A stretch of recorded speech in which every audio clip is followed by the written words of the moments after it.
அண்மை செய்தியை பார்க்கிறோம். ஜூலை 15ஆம் தேதி ஏவாவேலு ஆஜராக தற்போது நீதிமன்றம் உத்தரவு பிறப்பித்திருக்கிறது. கூடுதல் விவரங்களை செய்தியாளர் கிருஷ்ணாவிடம் தகவல்களை கேட்கலாம். கிருஷ்ணா, லஞ்ச ஒழிப்பு போலீஸ் விசாரணைக்கு ஆஜராக வேண்டும் என்ற நிபந்தனையுடன் ஏவாவேலுவுக்கு உயர்நீதிமன்றம் உத்தரவு பிறப்பித்திருக்கிறது. வழக்கின் விவரங்கள் என்னென்ன வாதங்கள் முன்வைக்கப்பட்டது? விவரங்களை பதிவு பண்ணுங்க. வணக்கம். தமிழகத்தில் ஒருங்கிணைந்த சாலை உட்கட்டமைப்பு மேம்பாட்டு திட்டத்தின் கீழ் சாலைகளை மேம்படுத்த அரசு 5000 கோடி ரூபாயை ஒதுக்கியிருந்தது. இந்த திட்டத்தின் கீழ் பணிகள் எதுவும் மேற்கொள்ளப்படாமல் தனியார் நிறுவனங்களுக்கு தொகைகள் விடுக்கப்பட்டு முறைகேடுகள் நடந்துள்ளதாக அறப்போர் இயக்கம் சார்பில் புகார் அளிக்கப்பட்டிருந்தது. இந்த புகாரின் அடிப்படையில் முன்னாள் அமைச்சர் ஏவாவேலு மற்றும் நெடுஞ்சாலைத்துறை அதிகாரிகள் ஒப்பந்ததாரர்களுக்கு எதிராக லஞ்ச ஒழிப்புத்துறை போலீசார் வழக்கு பதிவு செய்தார்கள். இந்த வழக்கை ரத்து செய்ய கோரி ஏவாவேலு தரப்பில் சென்னை உயர்நீதிமன்றத்தில் மனு தாக்கல் செய்யப்பட்டிருக்கிறது.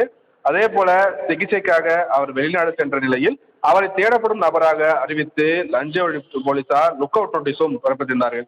இந்த லுக் அவுட் நோட்டீஸையும் ரத்து செய்ய கோரியும் ஏவாவேலு தரப்பில் சென்னை உயர்நீதிமன்றத்தில் மனு தாக்கல் செய்யப்பட்டது. இந்த மனுக்கள் நீதிபதி ஜி.கே. இளந்திரன் முன்பு இன்று விசாரணைக்கு வந்தபோது முன்னாள் அமைச்சர் ஏவாவேலு தரப்பில் ஆஜரான மூத்த வழக்கறிஞர்கள் சித்தார்த் லூத்ரா மற்றும் பி. வில்சன் ஆகியோர் ஊழல் தடுப்பு சட்டத்தில் சமீபத்தில் கொண்டு வரப்பட்ட திருத்தத்தின்படி அரசின் ஒப்புதல் பெறாமல் இந்த வழக்கு பதிவு செய்யப்பட்டுள்ளதாகவும் முன் அனுமதி இல்லாமல் எந்த விசாரணையும் நடத்த முடியாது என்று வாதம் தெரிவித்தார்கள்.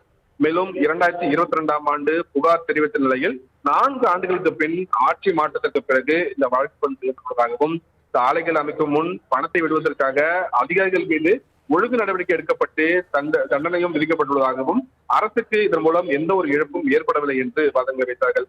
லஞ்ச ஒழிப்புத்துறை சோதனைக்கு ஒத்துழைப்பு வழங்கிய நிலையில் லுக் அவுட் நோட்டீஸ் பிறப்பிக்கப்பட்டுள்ளதாகவும் மருத்துவ பரிசோதனைக்காக சிங்கப்பூர் சென்றுள்ள நிலையில் லுக் அவுட் நோட்டீஸ் பிறப்பிக்கப்பட்டுள்ளதாக அவர் தரப்பில் தெரிவிக்கப்பட்டது. ஜூலை 12ஆம் தேதி நாடு திரும்ப இருப்பதாக அவர் தரப்பில் தெரிவித்த போது கைதை தவிர்க்க நம்பத்தகுந்த காரணங்கள் இருந்தால் மட்டுமே லுக் அவுட் நோட்டீஸ் பிறப்பிக்க முடியும் என்றும் வாதங்கள் வைத்தார். லஞ்ச ஒழிப்புத்துறை தரப்பில் ஆஜரான மூத்த வழக்கறிஞர் கான்ஸ்டன்டின் சாலைகள் அமைத்தது அவற்றின் தகுதி சான்றுகள் இல்லாமல் பணிகள் முடிவடையும் முன்பே பணம் விடுவிக்கப்பட்டுள்ளது என்றும் ஒரு ஒப்பந்ததாரருக்கு 85 பணிகளுக்கு 195 கோடி ரூபாய் வரை விடுவிக்கப்பட்டுள்ளதாக வாதங்களை வைத்தார். ஊழல் தடுப்பு சட்டத்தில் சமீபத்தில் கொண்டு வரப்பட்ட திருத்தத்தின்படி வழக்கு தொடர அனுமதிக்க தகுதியான அதிகாரி யார் என்பதும் தெரிவிக்கப்படவில்லை என்றும் வாதங்களை வைத்திருக்கார். அனைத்து தரப்பு வாதங்களையும் கேட்ட நீதிபதி ஜி.கே. இளந்திரன் வழக்கை ரத்து செய்ய கோரிய மனுவுக்கு ஜூலை 27ஆம் தேதிக்குள் பதிலளிக்கும்படி லஞ்ச ஒழிப்புத்துறைக்கு உத்தரவிட்டிருக்கிறார். அதுவரை கடும் நடவடிக்கைகள் எதுவும் எடுக்கக்கூடாது எனவும் நீதிபதி உத்தரவிட்டிருக்கிறார்.